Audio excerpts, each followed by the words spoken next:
So when it comes to sterling silver, we mentioned that there's a lot of different uses for sterling. Well, check this out. Do you remember the term, we're going to serve dinner from soup to nuts?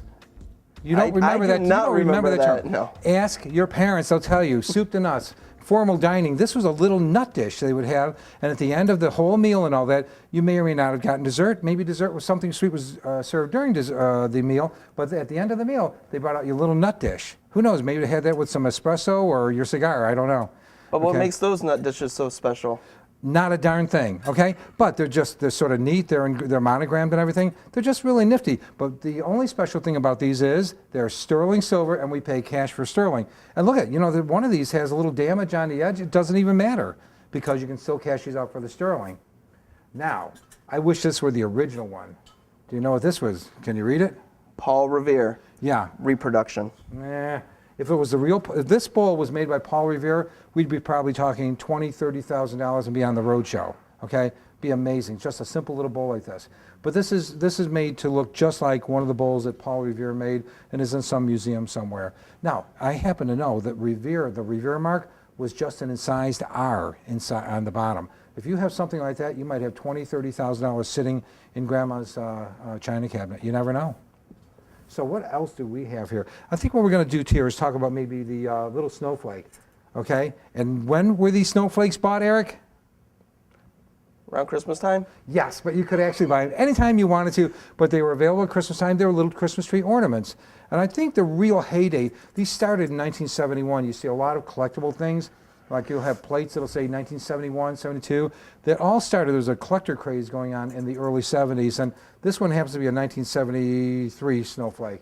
But some of these snowflakes can be, even though they may only have about $10, $15 worth of silver in them, can be worth hundreds of dollars. If you have these laying around, have them checked out. And where can they have them checked out, Eric? Airport Plaza Jewelers, the kiosk. Nicely done. Okay, on cue. And Eric, what are these? My goodness. These are candlesticks. What type of candlesticks are they? We don't know. Actually, I like putting Eric on a spot because what's special about these? Well, they are marked sterling on the bottom. And what else is special? What does the average customer need to know about these? They're heavily weighted. They're heavily weighted, means most of the weight of this is not sterling. It's actually a plaster resin that they fill inside. There's also a steel shaft that runs through here. Now, they're very, very cool. That's true. But unless they're in absolutely perfect condition and multiple candelabrum and everything, they're just going to be worth pretty much the silver. But even so, this is about $100 and maybe $125 worth of silver all by itself. Easily. Okay, which is pretty cool. Now, they can be dented, smashed up, ripped apart. You can even have the plastic coming out the bottom. It won't matter, will it? Not at all. They can still get money for that. Okay, now, and we even have, talk about decorative. This could have been anything from a little fruit basket to perhaps a basket on the table for the rolls, for the hot biscuits or something. But no matter what the condition, as long as it's marked sterling silver, this would be probably right around $150 in silver. And feel it's not that heavy, is it? Yeah, totally. No, not that heavy. Still, yeah, at least $150. Yeah, if you're not using this around the house for formal dining, you could probably use the $150 more. Yeah. Sounds interesting, doesn't it? Okay, now this is something too. Remember that collector realm I was talking about? These plates, they produce just thousands and thousands and thousands of different types of plates for almost every occasion. But the important thing is they're sterling silver. You can probably get more for these plates now than the issue price. Many of these were like $20, $30 a plate. Sometimes they were $39. They go for over $100 a plate just in the raw silver. Oh, wow. Okay, pretty cool. So if you had these plates, you would have over $1,000 just for these silver plates. Okay, does that look like $1,000 to you? I don't think so. Okay, but $1,000 probably look a lot better in some people's hands and pocketbooks than these plates on their dresser, right? That's the consensus. Okay, and one more thing too. Now on the flatware too, I'd like to point something out here. This is something really, really special, and you got to watch out for this because dealers won't necessarily tell you. This is a George Jensen spoon. It's a serving spoon, and George Jensen is a very famous silver maker from Denmark. If you have something like this, and there are a lot of famous maker type of patterns out there, if you're not sure what you have, you can do a little research if you like, or you can come on into the kiosk and we'll be glad to explain that to you.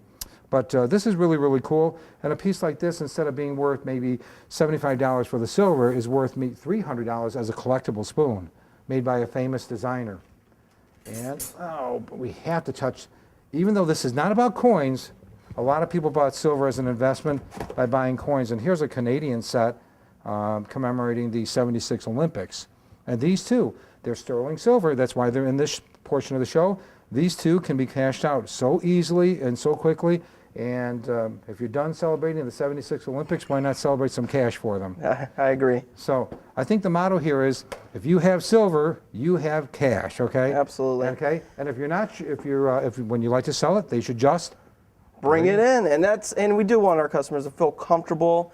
If you are unsure of what you found in the attic that was in the, the box that was in the attic from years past, bring it into the kiosk. We'll be glad to let you know what it is. Yeah, and if you're borderline, you think, this is probably nothing, it's no trouble, we're not bothered one bit to examine Not at it all. and make sure perhaps you were absolutely correct. Hopefully you were incorrect, and there's a lot of cash waiting for you if you bring those items in. So come on down, bring those things on in, we'll check them out for you, and there's a whole lot of fun stuff going on in people's homes they don't even know about that they can turn into cash. All right, so I think the moral of the story is, if you have silver and you like to sell it, or if you have items and you're not sure if it's something we buy, just Bring it in.